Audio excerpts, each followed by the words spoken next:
Sorry about that. Multiple things contributed to this delay. Good afternoon. I'm Divakar. Most of you know me. I am CEO of LGV Private Limited with multiple business interests. I am volunteering here with AHUB. Welcome to Startup Saturdays, a forum for innovators, entrepreneurs, investors, and other startup enthusiasts. This forum is organized by AHUB and our partners. This is organized twice a month, every first and third Saturday. This forum is in fourth year and featured many guest startups and enthusiastic ideas. Before we begin, I'd like to ask each of you to introduce yourself. Who's new here? You're new. This is my second session. Okay, well, let's quickly go around the. We don't have a mic today, so it's a small audience. People will come. Hi, I'm Usha Raju, director from Agni Organics. We are into organic farming and we help people to lead sustainability.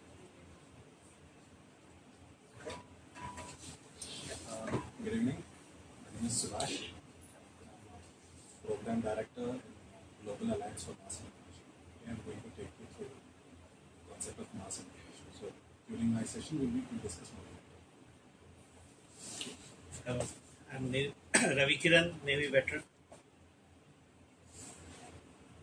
I'm Shweta, a strategy consultant, currently on a break, trying to see what I can do next. Hopefully meet some students. No one's a student. Student of NX. NX, CSE, Yes. final year. Yes. Charita. Good evening, I'm Charita. I'm an intern at AHUB. So we have a small crowd today, but I am expecting a bunch of people from RTI to show up today, and a few others who I know will come.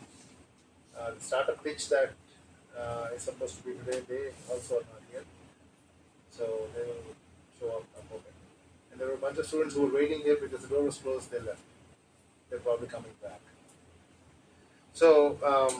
This forum's purpose is to establish and build an integrated ecosystem with a variety of supports for entrepreneurs. It is open to everyone, and we hope you will take full advantage of it by participating and contributing.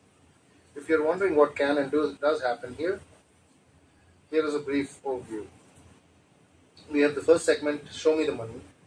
This is a segment where Charita gives us an overview of a grant source and how to access it. The second one is the main focus of this forum, which is a technical talk. Each session has a different topic, bringing in experts sharing their expertise and experience.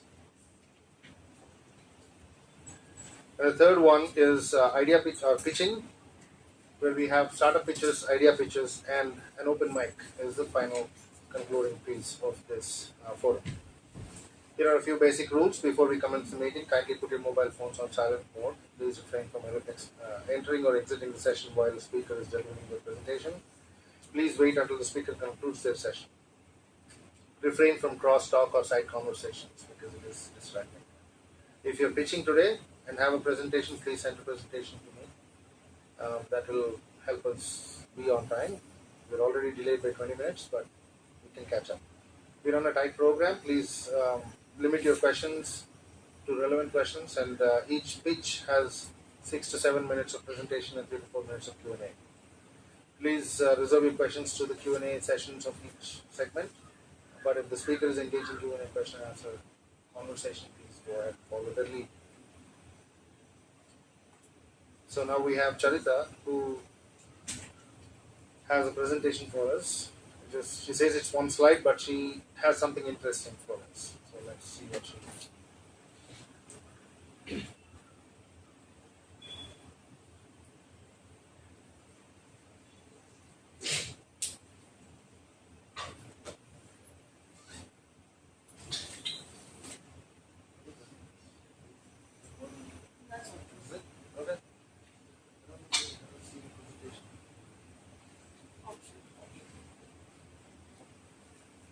Go ahead. Let's keep talking. I think we can all read now. It's all right. So, Good evening, everyone. I'm Charita. I'm an intern at AHUB. So we've done 2 rounds of different sources of funding.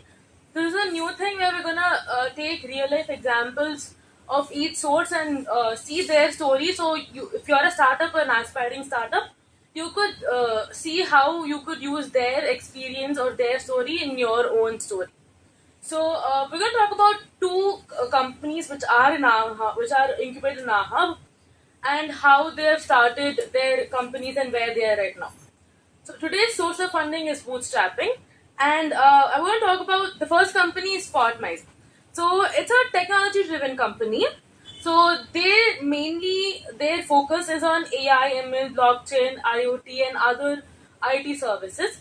So they started the company around 2019. So, and they started as a product-based company, but that was unsuccessful. So they quickly shifted to a service-based company. So they started by investing all their pocket money. That's how the founder told me. We invested all our pocket monies. So that is bootstrapping. So they put all their personal savings and accumulated from all their friends and everybody.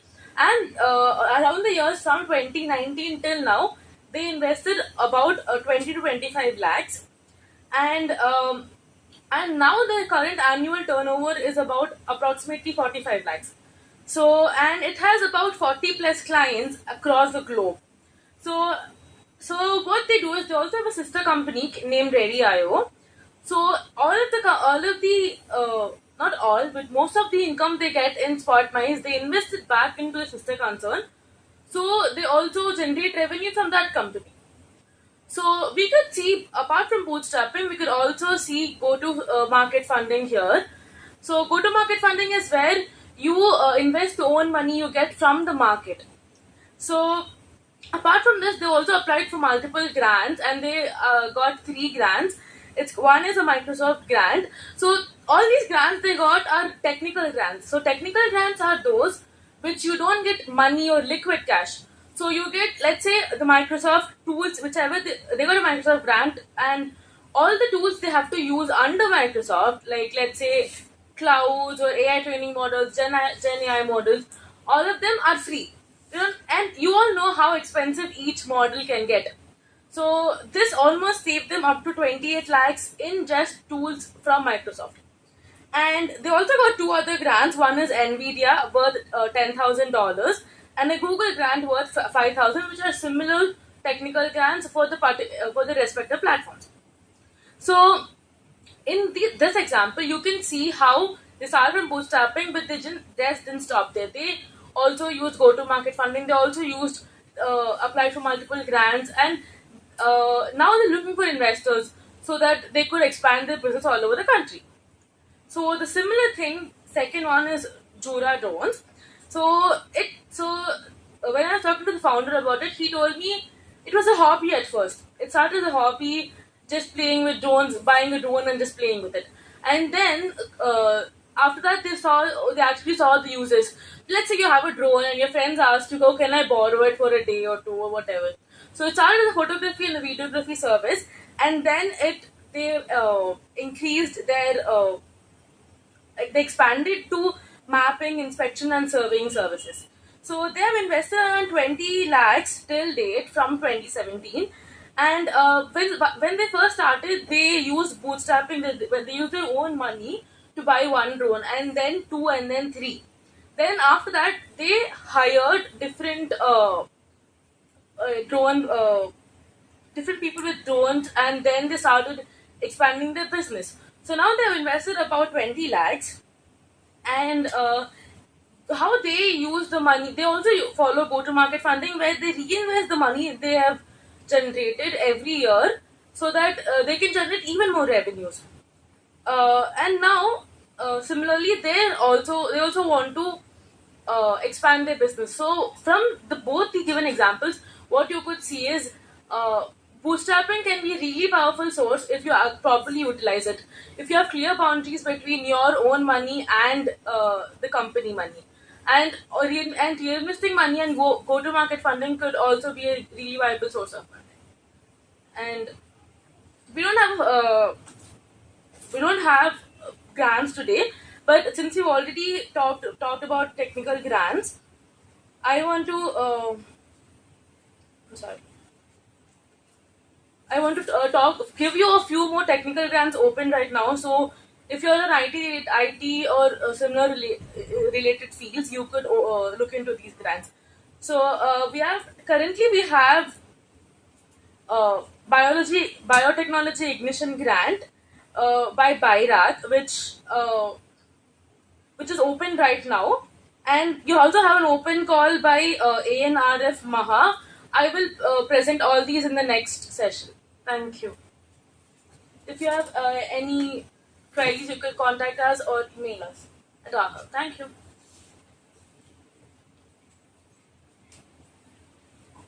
Thank you, Charita.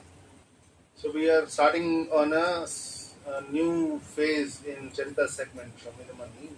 We went through different sources of funding, 2 rounds, twice over, trying to connect different startups or any startups to different funding sources depending on their need.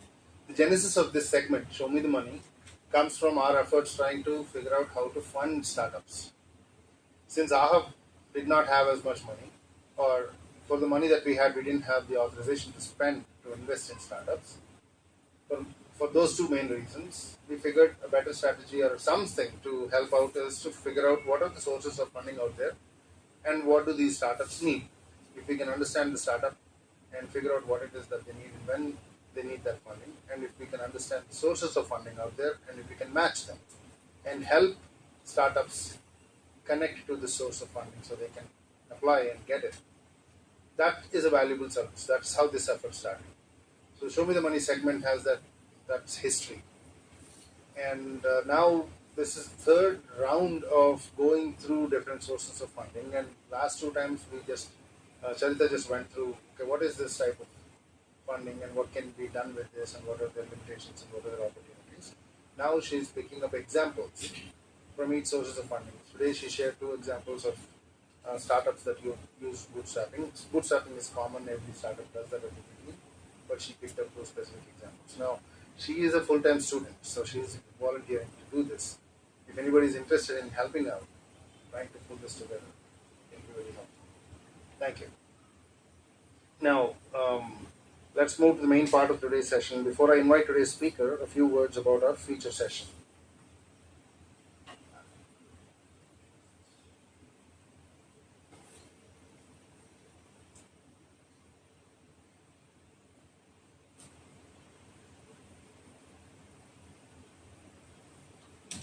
If you're wondering how we pick our speakers for these technical sessions, here is a brief explanation. We focus on 4 levels to explore entrepreneurship and bring you the best of ideas and depth of understanding.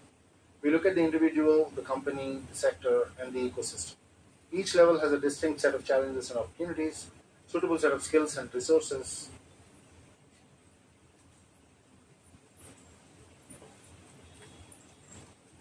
and provides a level of understanding of entrepreneurship. If you're already an entrepreneur, these talks will help you understand the journey. If you're considering it or are just exploring, these talks will help you or give you a great intro into the journey. Today we will focus on the ecosystem of, this says field of practice here, but ecosystem. We went through several versions of this also. This probably is an older version of it. So ecosystem. Today's speaker we have with us is Mr. Subhash Kiran. We met a few months ago. We met, and when I was at AHAB, I was still at AHAB. No, I already moved out. Yeah, I already moved out of AHAB.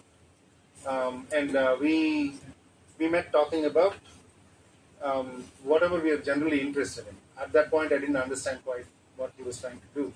He introduced himself as the director for Andhra Pradesh for GAIN,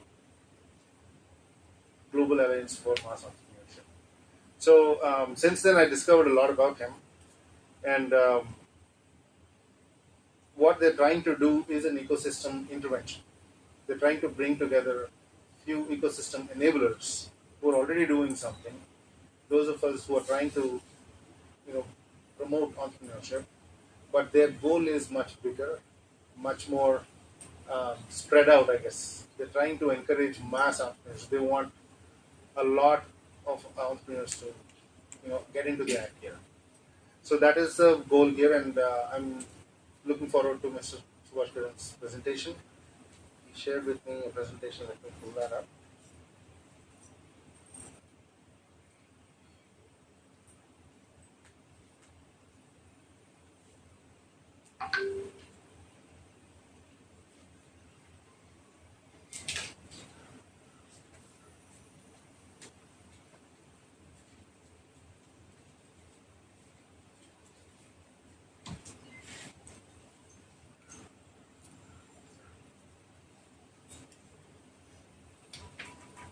Subhash, it's yours. Thank you.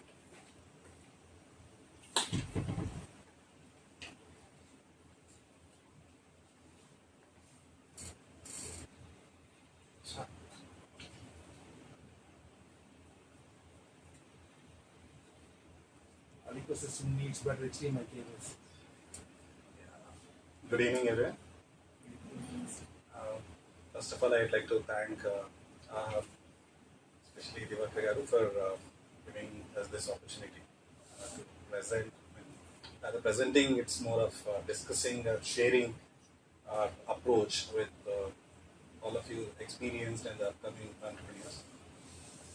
So this is a new concept. Of course, globally it's not a new concept, but a new term or a new topic that we are discussing in this area of entrepreneurship. It's called mass entrepreneurship. So today, I think we have about half an hour time to discuss about this. Exactly. Yeah. So in this, I just want you to introduce why this particular concept or approach of mass entrepreneurship was conceived, and how are we, what is our goal, and then how are we attempting to achieve that goal, and what is the role that is expected from each one of you who are present here.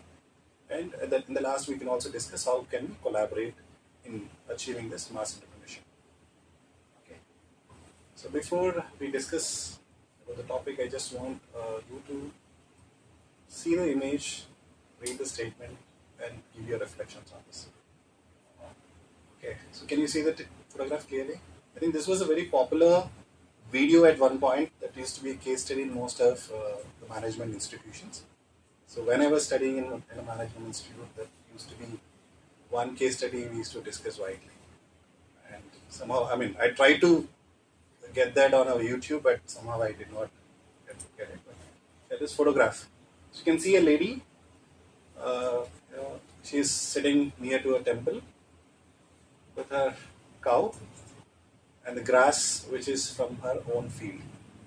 Okay, she's selling the grass to the devotees who visit the temple and who again feed the cow. Okay, so that's an enterprise. So what do you think? Is that an enterprise or not? Of course. Is it an enterprise or not? Okay, so how excited are you, seeing this? Your own cow, you are bringing your own feed, you are selling it, and you are feeding your own cow. Okay, so there's a double benefit. You are making money, and at the same time, your cow is being fed properly. Okay, so what is the service or what is the product she is selling there? What is she selling? What? The What is she selling there? people want to feel good. Like they're, See, the in belief simple system. terms, she is selling punya. Yeah. Okay, for good deeds, good karma. Okay, if I feed a cow, I'll get some punya. Kada. Okay, that's what people want immediately. Okay, so they want that, and in turn, she is making money. Okay, do you think she had all these in mind? All that big plan. A strategy paper. Okay, how many cows, how much grass I should carry, and all that. Do you think she might have calculated all that, and that's how she ended up being there?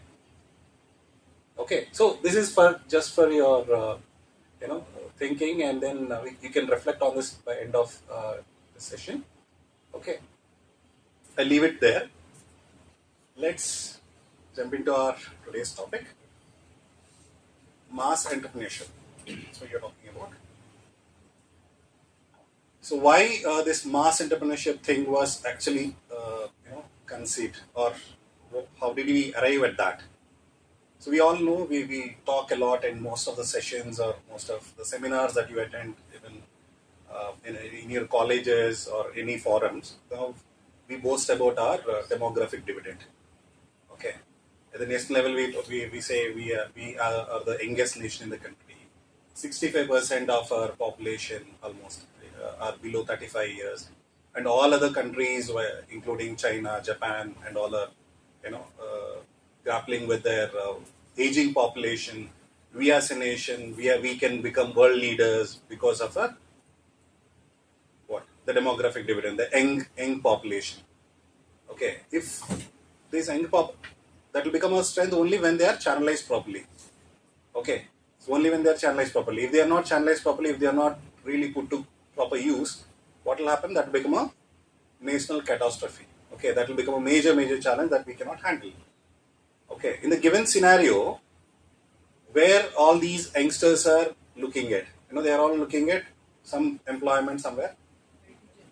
Some employment. Okay, if IT, of course, is a first priority on their list, but yeah, so they definitely need some employment. I mean, till after coming out of college, they want a decent salary, and then they want to settle down, and that's what even families and the parents really try to get these people settled and don't mind spending any amount of money. But today the scenario is we are all dependent on employment on large corporations, and how many such corporations do exist in India? If you look at it, though we always again also talk about India GDP growing continuously at a constant pace. Okay, but if you look at the concentration of wealth, that's not evenly distributed. That is getting concentrated in few pockets, and the number says almost like 1% of the total people of the country have control over 40% of our economy. Okay, only 5 major giants or 5 major industrial groups control or contribute to almost 30% of our GDP. Okay, but on the other side, we have so many MSMEs, almost like 6 crore MSMEs, registered ones in the country. There may be many more. Okay, it might be even 2x, 3x of what I just mentioned. So the unregistered ones, unorganized ones, all those tea stalls and all that we see, which are counted or unregistered ones in the government records. So 6 crores which are registered with the government, they provide employment almost like 11 to 12 crores, employment, and they contribute almost 30% of the GDP. Okay, and still they struggle. But the challenge here is we want employment to be generated by the larger firms, which they are already saturated. And if you look at the numbers, 6 crores MSMEs providing employment to 12 crores population. And how many employees are working if you look at MNCs and other big corporates in India, it's very, very less. So if you look at the ratio, it's very, very less. So there the count goes like 1 employment per crore of investment. That's a simple calculation. If you look at MSMEs, it's like for every 10 lakhs, there is employment created. There's much more opportunity. There is a lot of scope for creating more and more employment when we concentrate more on MSMEs. So that's a scenario when it comes to the employment generation in the country in its current form. But if you look at number of MSMEs coming up and the growth of existing MSMEs, that's not happening. That is stagnant for a quite long time because of various challenges that we are facing, and of which 3 are the most critical ones. I think 4 are the major challenges these MSMEs are facing. So which first one is the regulatory challenges that they face from the government side, because policies are not very conducive for these MSMEs to come up and grow. Second is lack of credit facilities. Okay, so difficulty in availing credit for the growth of enterprises. The second one, and the third is something which goes unnoticed, but one of the critical elements which is affecting MSMEs is delayed payments. Okay, so most of the enterprises, MSMEs, they struggle to get the money that is that they're supposed to get from the buyers, and more the longer the duration of repayment, these enterprises suffer, and that is leading to closure of most of these enterprises. And the fourth one is, as we all know, ecosystem related support is missing completely. Okay, so because of these challenges, is MSM ecosystem support, I mean to say, though there are so many enterprises, so many associations, the support for the growth or for solving all these problems is not available to any of these MSMEs. So unless these MSMEs come up in large numbers, unless they start growing, this employment problem that we are talking about to make India the global leader, what we are talking about, reaching to our $15 trillion economy and all that, it's quite impossible when we only depend on large corporations. So this makes us think about, how do we create this mass employment in India? Okay, as I mentioned, large corporations only create very limited employment. So MSMEs are the ones which are going to provide more and more employment. So that makes us think, for mass employment to be generated, or mass employment to be made available to our younger generations, so we need to have equal growth in terms of number of enterprises. So more and more enterprises have to come up. Okay, so existing enterprises have to grow. We call it 1 to N. So somebody is at one particular stage, maybe at a micro level, they should grow to become small enterprise. Small should become medium, medium should become large enterprise. So we call it 1 to N. And if there is no existing enterprise in a particular area or in a particular sector, maybe a new enterprise should come up, which we call 0 to 1. So for mass employment to be generated, we have to have a movement where we can create large number of enterprises, which we call mass entrepreneurship. So when you're talking about mass entrepreneurship, we are not talking about large companies or people who are highly educated, coming from universities, having MBA degrees, having a lot of money or bank balances, our parents, supporting them and all that. No, we are not just looking at such people having all the resources to come up and start enterprises, but we are talking about lakhs and lakhs of youth or people, I would say people as a term, where youngsters, women, any artisans, farmers, whomever you think is a citizen of the country should be able to start a new enterprise and sustain the enterprise and work towards the growth of those enterprises. How can we make millions of such common Indians start enterprises and grow those enterprises while generating more employment in the local areas? So this is what we term as mass entrepreneurship. Okay. So this is not just a concept, but this is more of a systemic change that we have to bring in, starting from, you can also see, so it is about building a culture where innovations are valued, risk-taking ability, the risk-taking ability of youth is nurtured, and problem solving at the grassroots is considered a normal thing. It is not that somebody with a university degree or a startup idea have to come and identify a problem and start looking at building an enterprise over that. No. Local people, after understanding their own problems, they should be able to start their own enterprise and should be able to grow. So without much of effort or a support from external agencies. So that's the kind of culture, that's kind of environment we want to build. Okay. So if you ask me, is this a new idea? Actually not. This is not a new idea. This has been there since ages. If you look at the growth of the Great Britain in 19th century, and growth of America during 20th century and China during 21st century. So these were not, the development did not happen because of large corporations coming and investing millions and billions of dollars. No. It was because of uneducated people, like even if you look at the inventor of the bulb, Thomas Alva Edison. He's not a graduate from any college. He's illiterate. Okay, and if you look at the inventor of steam engine, James Watt, who is a Scottish inventor, he is not even graduated from any college. So all such local normal people, they came up with their own ideas, trying to solve their own problems, and that's how the economies grew in those larger economies during that time. So the environment there was so conducive for anybody with an idea could come out and start a small business, and they could even develop that into a large enterprise. So that is a kind of movement that we are trying to look at here. So the point I'm trying to make is this is not a new concept that has been proven for the last 3 centuries, and that is what we are trying to emulate here in India under this movement called mass entrepreneurship. Okay, so what will happen once we have this mass entrepreneurship in place? Okay.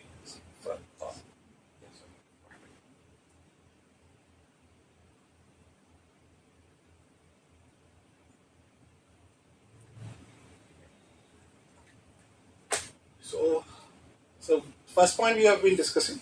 So it will lead to creation of more and more enterprises creating local employment opportunities. So millions of enterprises will create millions of jobs locally. Second is this will lead to inclusive growth. So as you all understand, inclusive growth, money is not concentrated. It will again come back to the communities where these enterprises have come up. Third is economic resilience is something that will be ensured. So we are not dependent on one large corporation or one particular sector for our economy to grow. So today we are talking more of what IT as an economy, which is helping us to grow. And recently, when US made some certain sanctions on the aqua industry, so the entire state was completely disturbed, and every minister, including the CM, had to reach out to the PM asking for some support. Otherwise, our economy is going to collapse. At least, economy of what do you call it? We call it GSDP. Gross state domestic product is going to get affected because that is one of our major sectors contributing towards GSDP in the state. So instead of depending on one particular sector or one particular large corporation, this mass entrepreneurship where large number of enterprises grounded in their local communities or in their localities, it will have that resilience. Even if something happens at the global level, our enterprise will not get affected, thus not leading to any kind of job loss or economic impact on our communities. The fourth one is definitely it will lead to social transformation. Social transformation, you all understand. So once you are able to start making some income from your business activity and you're able to provide employment, this will lead to a lot of confidence building in the community, and then a lot of the credibility at that level, and especially the people who belong to the marginalized groups, they get recognized and they'll have more courage to progress in the future. So these are the 4 major advantages that we see at the point. But underlying thing, of course, economic growth and all that we understand. So I'm not highlighting this. So this makes us think of this particular shift that is necessary, that is required at this stage. Shift from Startup India to Entrepreneurship for Bharat. So we have this Startup India as a movement where we are only talking about more and more startups. How do we make more startups to come up?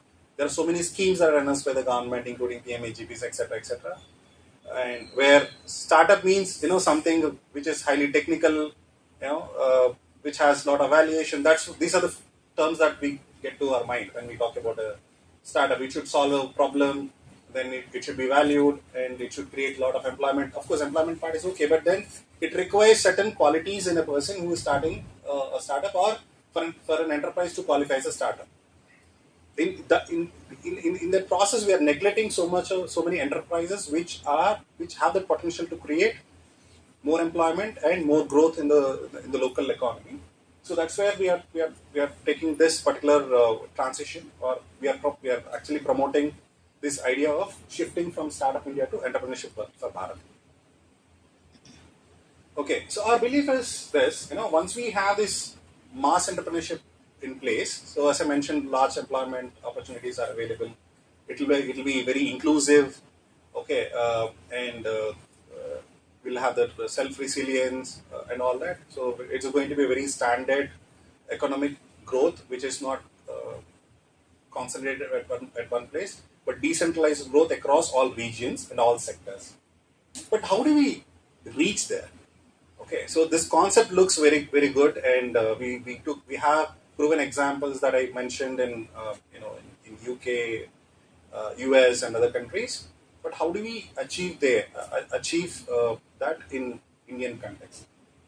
So of course, there's a very long journey. So it's not going to happen immediately. Maybe it may take about 20-25 years, but then somewhere we have to start. So we just made a beginning. So for that, we have proven examples in India. For example, if you take places like Bangalore, in the last 2 to 3 decades, I think starting from the IT revolution, IT development happening. So now, with an idea, if you go to Bangalore, you can immediately start a company and it will start growing without much of effort. So that's the kind of ecosystem that has come up when it comes to IT as a sector in Bangalore. So how can we create many such cities in the country? Okay, so obviously country is nothing but a combination of all such cities. How can we create more and more such cities in the country where the ecosystem in that particular locality, in the particular region or in particular district is so conducive for any enterprise to come up, or anybody with an enterprising idea can go there and start an enterprise and start and keep growing without much of support from any other parties, but from the local support that is already available. So to nurture such localities, what we understand is we need 3 elements here. So like how we have, we draw this analogy from the garden. So to have a proper garden in place, so we need what? First, we need to have good quality soil, and then of course before the soil we need a proper seed. Okay, seed that can germinate. So good quality seed, and we need good quality soil which is nutrient rich. Third is the climate. So once it grows, once it sprouts, it should grow without any difficulty, no pests, no effects, and it should lead to faster growth of the plant. Similarly, for these enterprises to come up and grow, first of all, we need to have good seed. Good seed means people with right kind of mindset to start an enterprise. Okay, so that is one first basic thing. Second is the soil. Soil is, of course, the basic infrastructure that is available. If I have an idea, but if infrastructure is not available for me to experiment or to start something, it may die after some time, or in search of finding the right infrastructure, I may lose interest also. So right kind of infrastructure creation. Infrastructure includes everything, starting from your finance to you have R&D in case if it is available, if it is required in your place. So all that, some research material should be available and all that. So infrastructure, both in terms of physical and digital infrastructure, should be available. And third is climate. So when I'm talking about climate, it's about the policy. Okay, the policy should be supportive enough. So for somebody to, once I start an enterprise, because of any policy related challenges, I should not shut down my shop. So the best example recently you might have seen is the Bira case. So I don't know how many of you are following it. So Bira, the beer company, which has grown like from a startup, it became the largest beer manufacturers in the country. After Kingfisher. But then because of recent developments due to the challenges in the regulatory, they had to shut down the shop. Okay, overnight they booked a loss of 760 crores. So they started this with bootstrapping, got a lot of fund, then they have grown so big. They've started factories everywhere. Almost like 7-8 major cities they had production units. Now almost like 15,000-16,000 employees are out, and then it's going to shut down their shop because of no such policy related or regulatory related challenges they are faced. So ultimately, the seed, soil, climate should be in the right place. So these three have to be nurtured. If you take a location, so if I take a city or a district as my garden, so what we ensure is the seed part, soil part, and the climate part are taken care. Okay, so first of all, we concentrate on the youth of that particular area. Inculcate this mindset of entrepreneurship in them. Second, assess, understand what are the gaps in the infrastructure. Try to, fill up those gaps or create that infrastructure with the help of local stakeholders. The third is climate. We try to work with the stakeholders, including the government, there in creating policies for the betterment of these enterprises. Okay, so that's where we call ourselves, and this is not a simple job. Okay, so everyone cannot have expertise in doing all that. Even if you take garden, again the same case, same example. Seeds are not prepared by your mali there. Okay, they are actually grown in a nursery or a seed company by an experienced or qualified scientist. Okay, so that's where the seed comes. The soil, to nurture your soil, you need a lot of other things. Like you may have to get some organic fertilizers, inorganic fertilizers. You have to get the soil testing done by somebody. There's so many people. Even if you take a small case. Similarly, the climate part, you may have to have a polyhouse, and there's so many things which are not in your control also that you have to deal with. Okay, similarly, to nurture the same kind of environment for any enterprises to come up, to address all these challenges at every level, GAIN as an organization cannot do all by itself. Okay, there we need partners at every level. At every stage, we need partners. So that's where we call ourselves an alliance. Okay, we are not an organization, we call ourselves alliance. That's where our name, Global Alliance for Mass Entrepreneurship. Okay, so it's an alliance of so many organizations which are working towards achieving this goal of mass entrepreneurship by nurturing at least 200 cities in India, with proper seed, soil, climate in proper mix for more enterprises to come up faster. Okay, so that's where we take this systems approach, where by collaborating with the local partners, we create various models, because same model may not be suitable for every context. The model that we adopt in Visakhapatnam may not be suitable for, say, in Delhi. Okay, one in Delhi may not be suitable for Chennai. Or if you go to Coimbatore, things may be completely different. So what we do is we try to understand the local systems, and with the help of the local stakeholders as partners, we try to design various programs and different frameworks, and that's the approach that we take while working on these three fronts. So just to give you a glimpse of what all we have done in these three areas till date. So at the seed level, we partnered with an organization called Udyam Learning Foundation. So they are one of the largest, I would say, non-profit organizations in the country, which is working on nurturing this entrepreneurial mindset in the students. So they developed a curriculum which is now being implemented in almost like 20,000 schools in the country, and almost like 4 million students are undergoing this particular syllabus.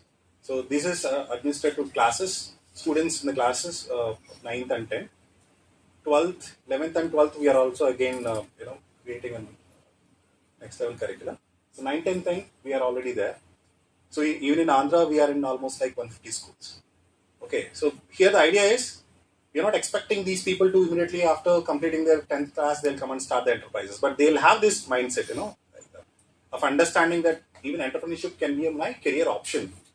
Okay, it's not just my employment. Immediately after my intermediate, I'll end up, taking some BTech degree or a BBS degree or some professional course Instead of doing it, even entrepreneurship can be considered as my career option. So that's the kind of mindset we nurture at that level, and now we are even requesting colleges to do this curriculum for 11th and 12th grade students.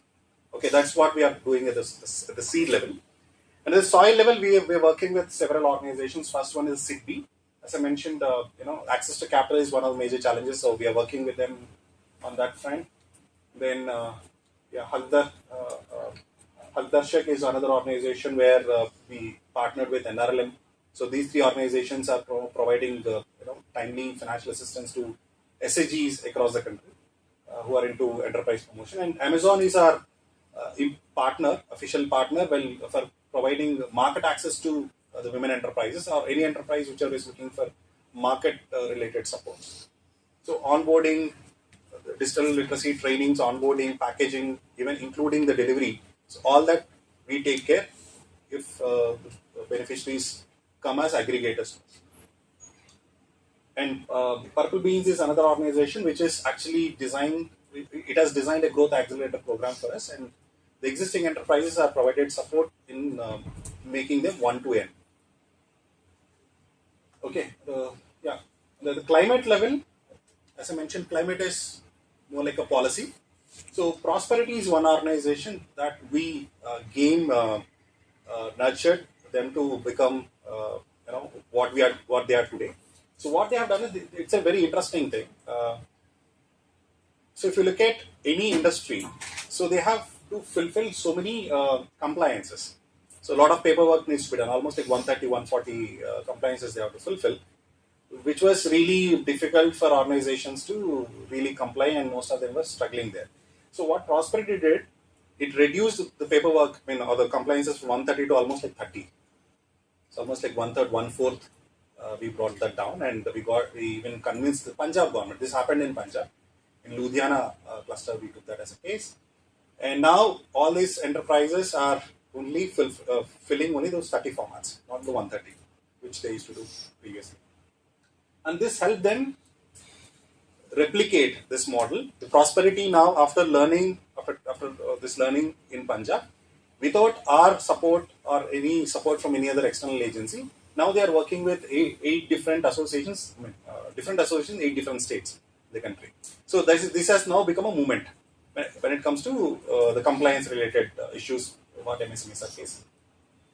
Second is the delayed payments one that I mentioned. So of course there is a rule by the government that any company should repay or pay the bill within 45 days. Otherwise they have to pay along with interest and all that stuff. But delayed payments by larger corporations to MSMEs has become a normal thing.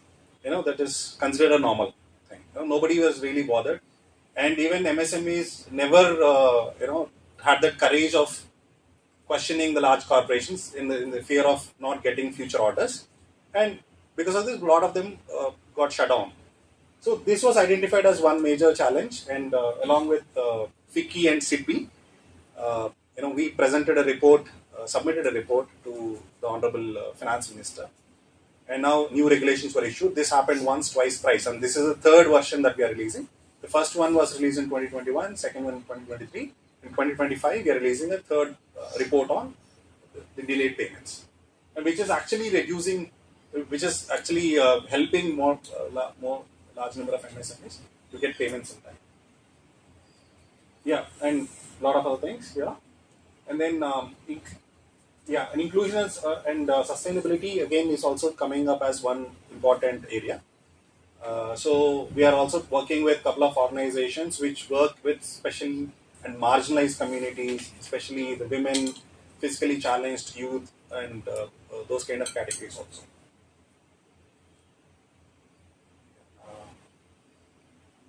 So this is the same thing in terms of numbers, the kind of impact that we created in these years. And this all anyway we developed. We already discussed. So how do we do that? When we approach, when we reach a location, once we start working on seed, soil, climate. Again, this is not like step-by-step process. You have the seed ready, then you make the soil ready, and then you work towards the climate. No, it's like simultaneous things keep happening parallelly, And first thing first, what we do is we try to look at the existing enterprises and make them grow.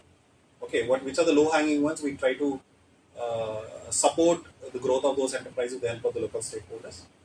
And we demonstrate or we celebrate the success. Okay, the early wins we call. So early wins are celebrated. So it gives a confidence in other people, other enterprises or other prospective enterprises in the locality that this is possible. I can also grow. That is what we call it, communicate the growth and celebrate the success. And the third is now showing the success. Now we invite more and more partners to join the movement. Okay, so seeing is believing, right? Only unless somebody sees some growth really happening, they'll not get convinced. And success, as we all know, success have a lot of others. Okay, failures, nobody will be there. Similarly, this is what we are also trying to follow. First show the success, then you'll be able to get garner support from a lot of stakeholders. Okay, and while doing so, when we have so many stakeholders coming in, and we'll be able to build that social capital that is required. Social capital, I think you all understand. We'll be able to influence, we'll be able to get support. Okay, so large number of influential people coming and joining your movement will get so much of power that you can talk to the CM directly, you can talk to the minister, you can talk to large corporations, you can get a lot of discounts, you can get access to markets, all that stuff, which otherwise takes years and years. Okay, so basically what we are doing is, by demonstrating the success, we are bringing all influential or so-called powerful or people who have the right kind of mindset to support the growth of this ecosystem together, so that the pace with which we can achieve this ecosystem development will be accelerated. So basically, this system acceleration is what we are doing. So like how we help enterprise to grow through an accelerator program, this is more like an accelerator program at the ecosystem level. And this is a framework that I have shown you.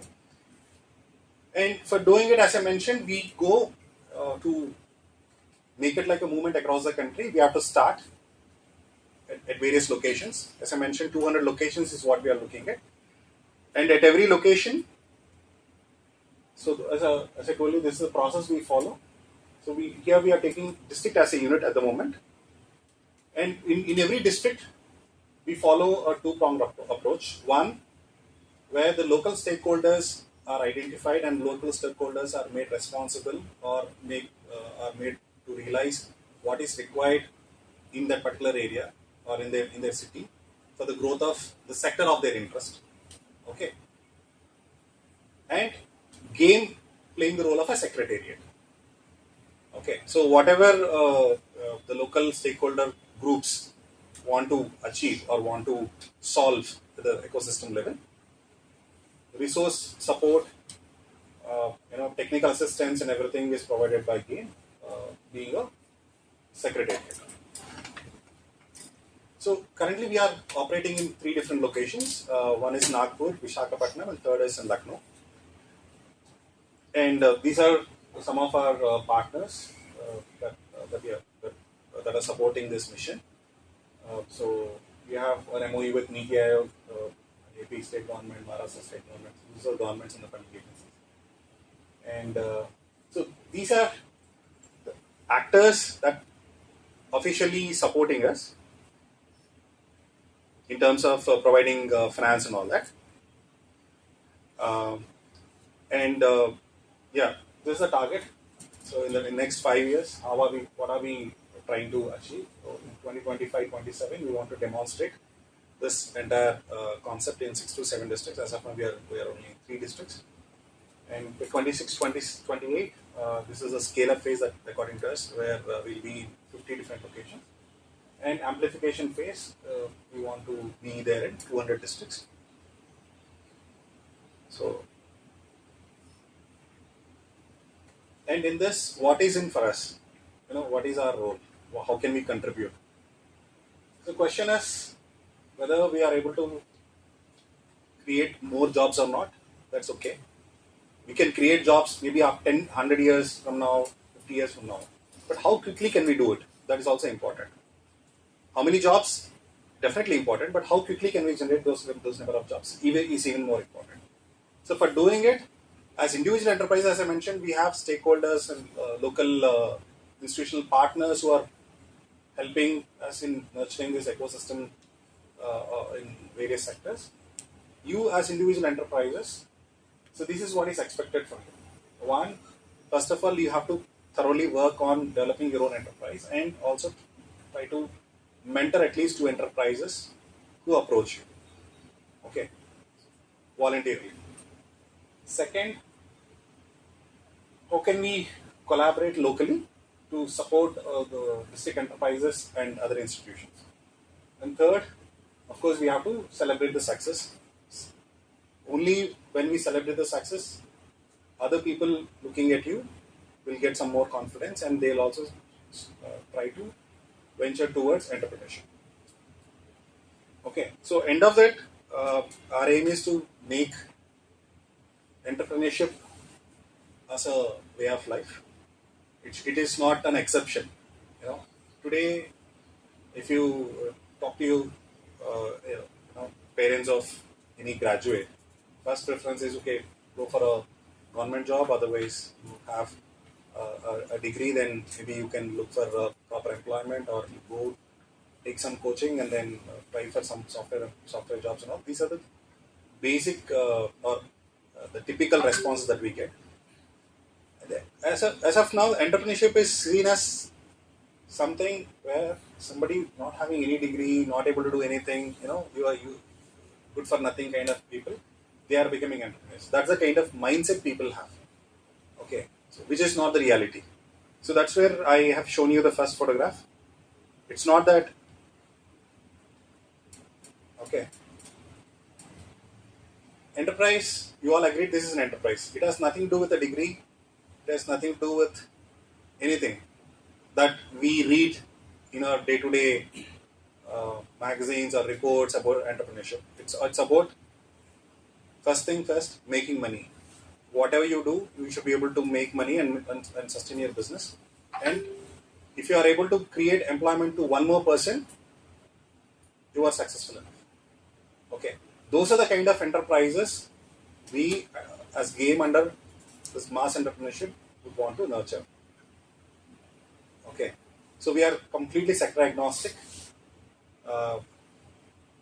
So any enterprise coming in any sector, whatever is the scale of it, okay, even if with 15,000-20,000 rupees investment, if you're able to create employment to one more person besides you making your own livelihood, that's an enterprise for us. Okay, so that's the difference. Maybe I think you might have understood the difference now between what is a startup according to us and what is an enterprise.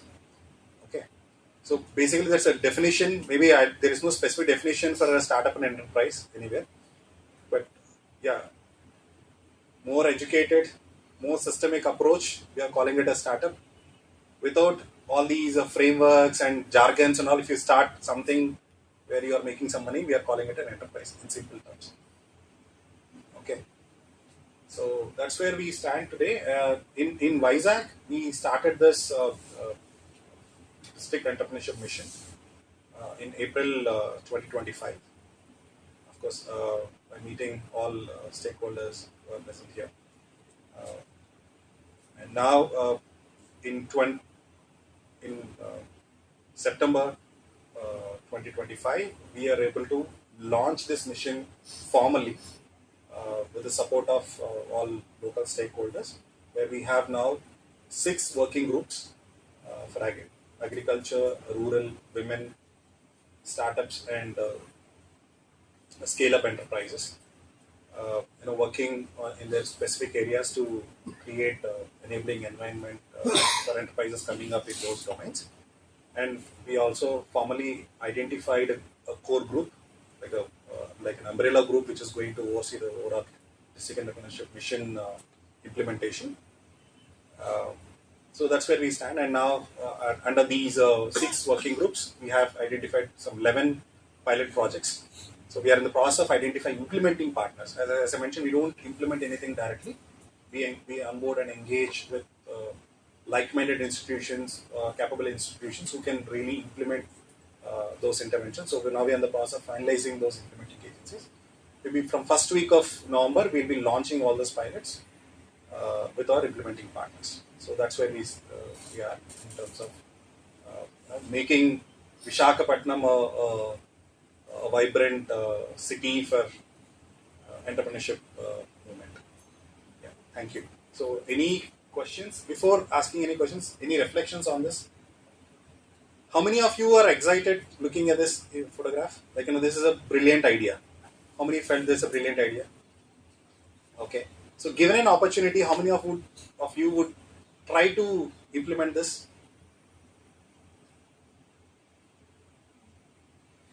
Have you seen this before?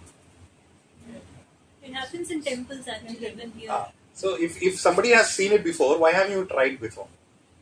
What is stopping us? It didn't feel ethical actually to me.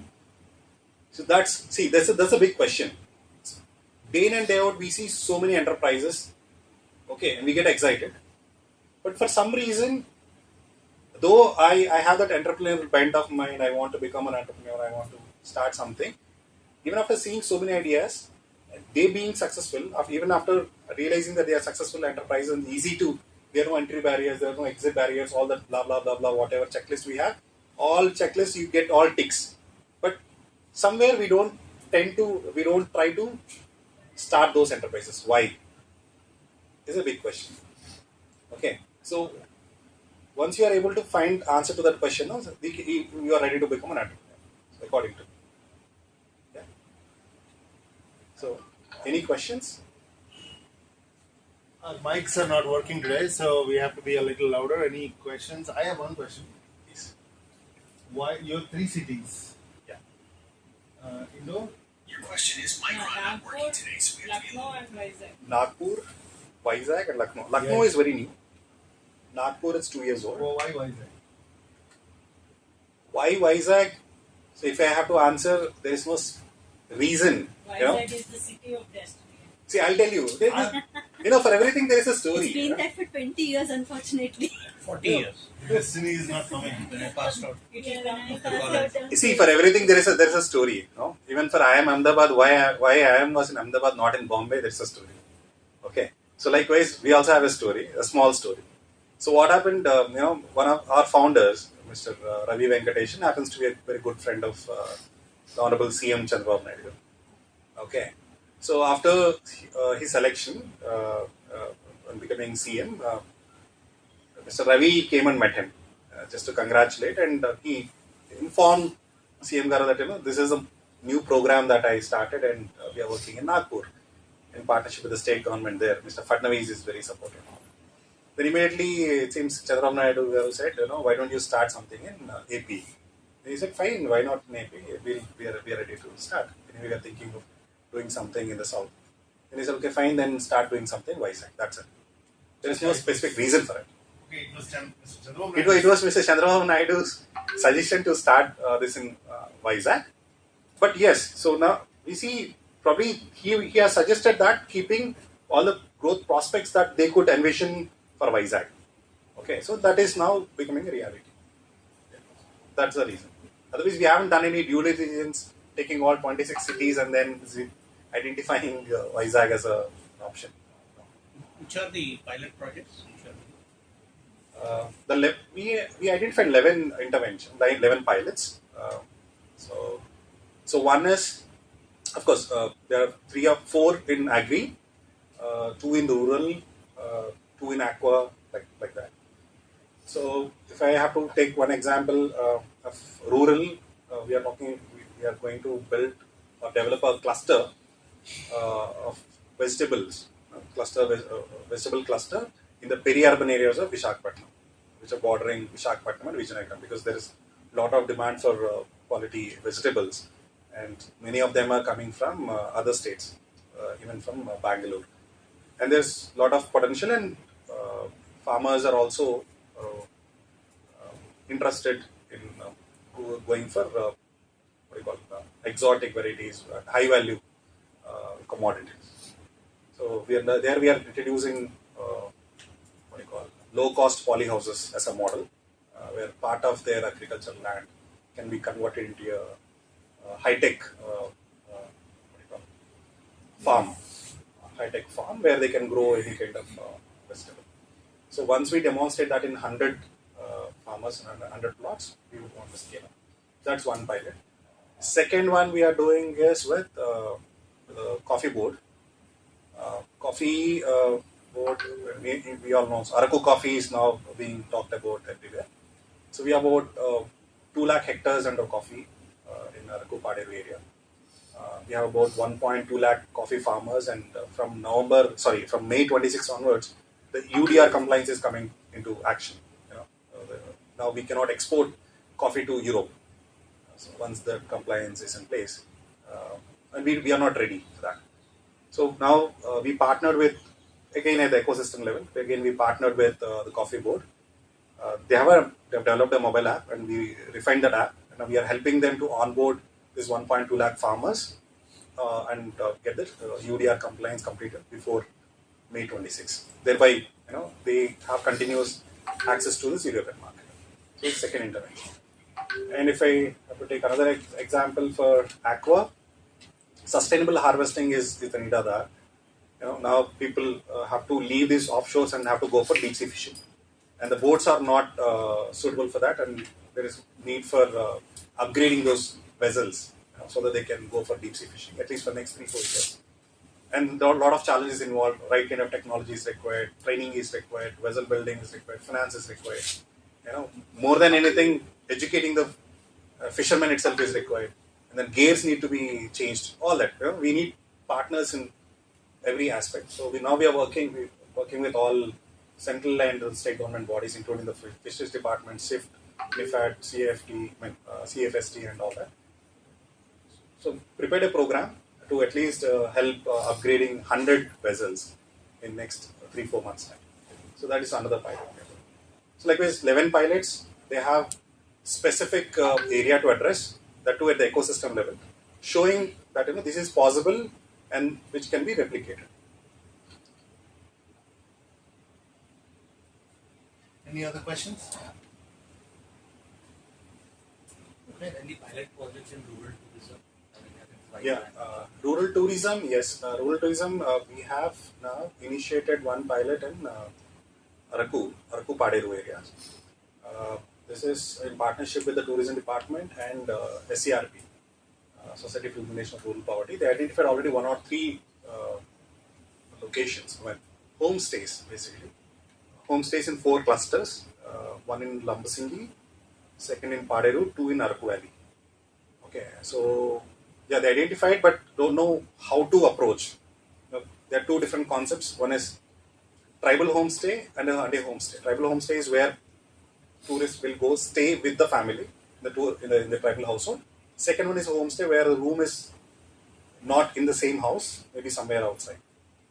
Okay, but it's a challenge because a lot of things are involved, starting from safety to sanitation to a lot of other things are there. How do you curate? Okay, not just the place but also the tourism as a package itself. Okay, what kind of foods, health, so many questions are there. We need answers for all those. So as a pilot, what we are doing is, out of these 1 or 3, we identified Araku Valley 2 clusters, and we are going to support 40 homestays and make them model homestays. So thereby, we will develop a SOP. Following the same SOP, they can develop the remaining 16 homestays into proper homestays at least for the next season. So that's a pilot here. Do you also help them build eco-friendly homestays? Yeah. Depends on what kind of homestay they have identified. For example, I have some photographs I can show you. I was there last week. They wanted homestay with a road access. Okay, visually, the visual that comes to my mind is a proper thatched roof house or a tiled house, a tribal hamlet, in a tribal hamlet with a proper road, right? But these guys identified a house, a pakka house with a shutter, okay, on the main highway, okay, which is not suitable. But they say no, people prefer to stay there, and we cannot say no also, because that is one way they identified as an income generation for them. So now in these 30-40 homestays, we may have different homestays. One on the main road with a pakka roof and all that. Other may not have this kind of facility. And there was another one with a seed bank attached to it. a small attached house with a seed bank and a small vegetable farm. It's a perfect for a homestay. There are some areas which are very, very, very much suitable where people will get proper experience, which are not at all considered, not at all right. But again, we have to look at them also as prospective ones for two reasons. One, that is income generation for the household. Second, during the peak season, there are no sufficient rooms available. At least if these are available, people can continue to stay for a day long. So the overall objective is, as of today, the duration of any tourist coming to this place, spending the time they are spending there is about 1.5 days. Okay. How can you make it at least 3 days? It's because they are only stuck with the short term and not going. No, even if they are going there also, they don't know where to stay. They go and visit one or two locations and come back. Proper stay facilities are not there. If we are talking about lakhs of tourists coming, how many rooms are available? Because that's where the tents are also there. The state policy says, even if you have an open plot and if you want to put up some tents, we are giving subsidy. Yeah, there's 50% subsidy on that. Okay, if up to a crore, that is considered a micro enterprise and you get 50% subsidy. If you have a house and if you want to construct something new, fine. If you want to upgrade, fine. If you want to put up a tent and develop that area into a tent-based tourism, even for that you get money. Okay, so policy is there. But then takers are required because there's a lot of gap. Somebody should be there to execute it. Okay, the execution part is missing, so we are trying to develop a model. How do we connect these gaps? Yeah. Thank you. So it took a lot of time.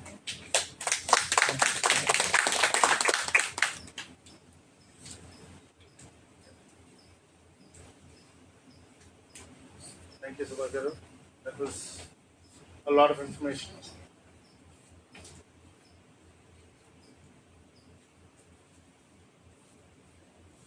I'm glad that Vizag is in the good books of the powers that be, and we were chosen.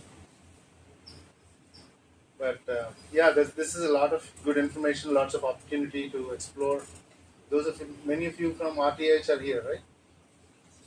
So there are lots of open doors for collaboration and alliances and good work. RTH is already a partner. That's another thing I noticed on your slides. Maybe they're dated, but on your slides there is only one partner from Visakhapatnam. No, I'm only showing implementing partner. The list I've shown are the implementing partners and the funding partners. Gotcha. Not local partners. Not the local partners. Local partners, I thought maybe I was not very clear for the audience. So Okay.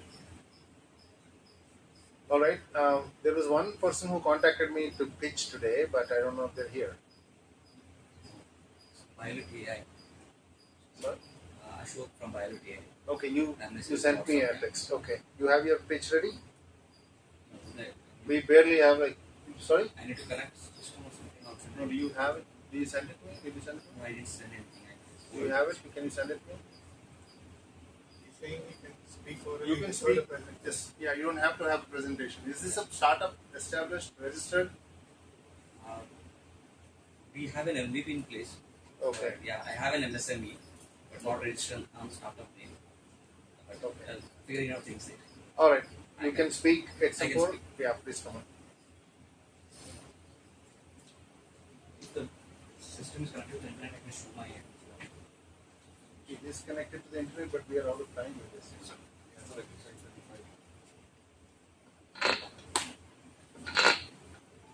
First of all, thanks for this group to giving an opportunity to me. So, to introduce myself, I am Ashok. I am from the place called Paderu, and I am an alumni from Andhra University. I did my B Pharmacy from Andhra University in 2013, and my MBA from 2015 from NIPER, which is called as an IIT for Pharmacy. Currently, I hold an experience of 10 years in the corporate. I am a market consultant for pharmaceutical market insights. So the current idea what I'm working on is that the problem what we are solving is that in the pharmaceutical industry, the clinical trials to launch to a product. So there are n number of data sets which are in a very displayed manner. So it is very unstructured data sets to get to generate one insight to make that clinical trial insight convert into a product launchable. So to go to that particular insight, and the stakeholders take that insight, and yes, we need to concentrate in this particular area and launch the product. So there is a journey of that from clinical trials to market launch. So what our idea is, so the problem what you're solving is that we are using AI technology, Gen AI technology, and agentic AI to solve these unstructured data sets onto one platform, connect them very in a very powerful manner, where that connected embedded system will give an insight for the particular stakeholder to take that next decision. Like it's like data driven decision making what we are enabling. So if I want to paint a picture on this, like it's like nothing but a co-pilot consultant for an pharma industry, or we also have another model, a B2C model, where these are independent consultants who are working for pharma industries or above pharma industries. It becomes an easily accessible app where they can ask a query and get an insight from the data set, and they can put it in their presentations and make the things faster for the clinic, for that decision making thing, for any enterprise or any particular group working for bring up that particular pharma product into the market. So we are right now concentrated on US market, FDA and clinicaltrial.gov. That's what we are harnessing now, but we have plans to go for global. So that is where our current MVP stands in. So right now, I am in a stage of converting myself or transition from a full-time corporate employee to an entrepreneur. So this is my second venture. Before that, I did an bed and breakfast model in Lambasinghi, which is a Lambasinghi travel areas and a container homestay. So during the time of COVID, I have that one runs now as an seasonal player thing. So I give an opportunity for two of the local boys who are running it in time of season. So that's my first venture, and with that my journey started. And now I'm trying to solve this particular problem for the pharma industry. And I have a team of two people. We all comprises of 50 years of experience in the industry, all comprised. So, and recently I completed one IIM certification course on data science and AI to enable this particular converting the science strategy into AI enablement. So that's why I'm passionate about. We are in a funding journey. Like we got an angel investment of 15 lakhs, but it's not sufficient because the AI technology is so much expensive right now. So our goal is that we are a pre-revenue startup, so we're looking for small ticket sizes also, and also actively looking for any incubation or acceleration support also in this particular. That's our journey right now. Okay, once again, thank you for this opportunity. Thank you. That's exciting. You should connect with folks at RHub and RTI. And It's Biolit AI. Biolit AI. Bio for biology, lit for analytics, and AI. Yeah. so thank you for presenting. Sure.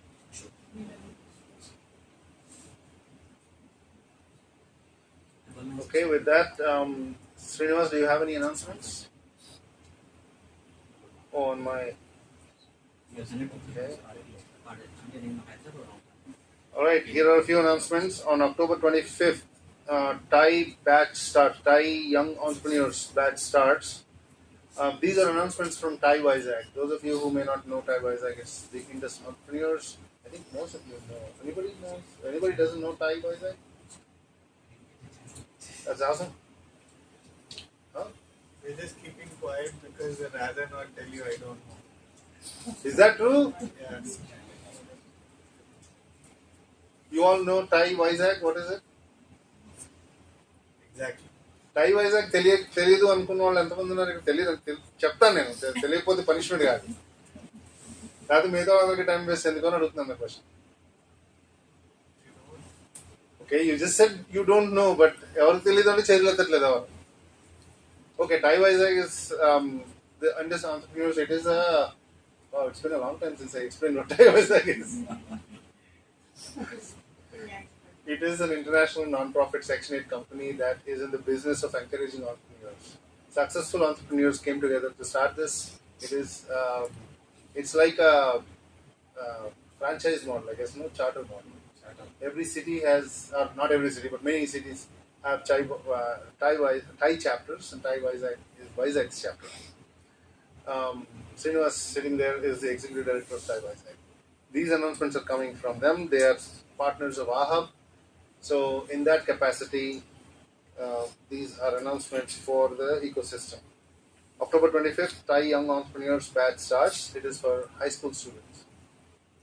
1st November, online Thai Young Entrepreneurship Batch starts. So this is a different batch.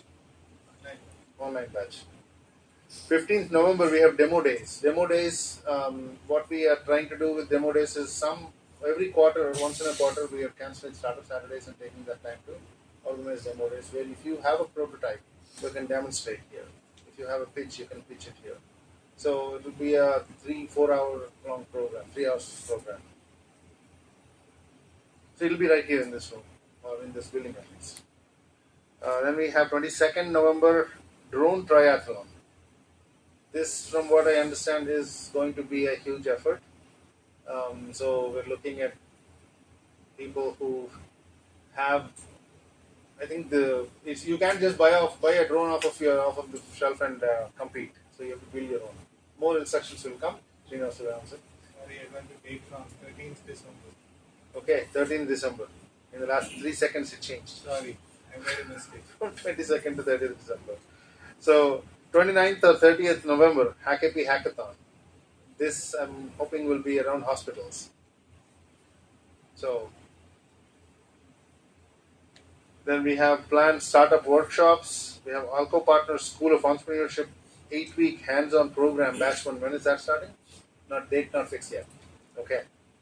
And workshops for women entrepreneurs. That's also starting. So these are planned programs. Now I don't have any announcements from any quarters of my world, other than Next Startup Saturday. next Startup Saturday will be November 1st. Every first and third Saturday.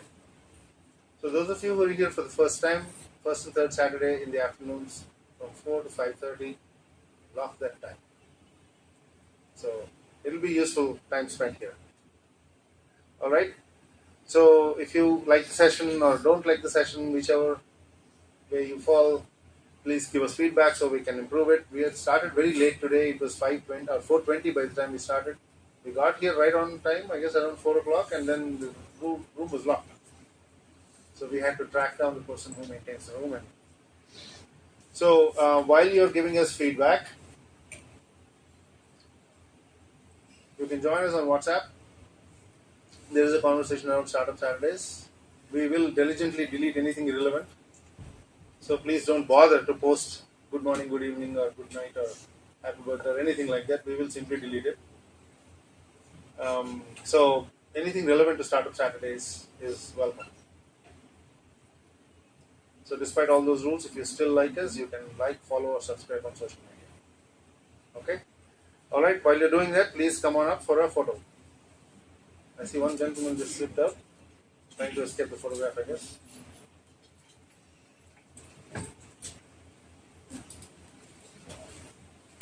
Please join us for the photograph.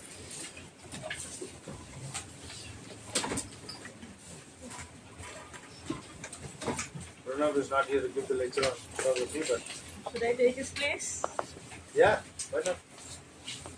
You can spare us the lecture part. I don't know that time. What did you say? Please come on up. I don't think this is transferring, is it? Yes.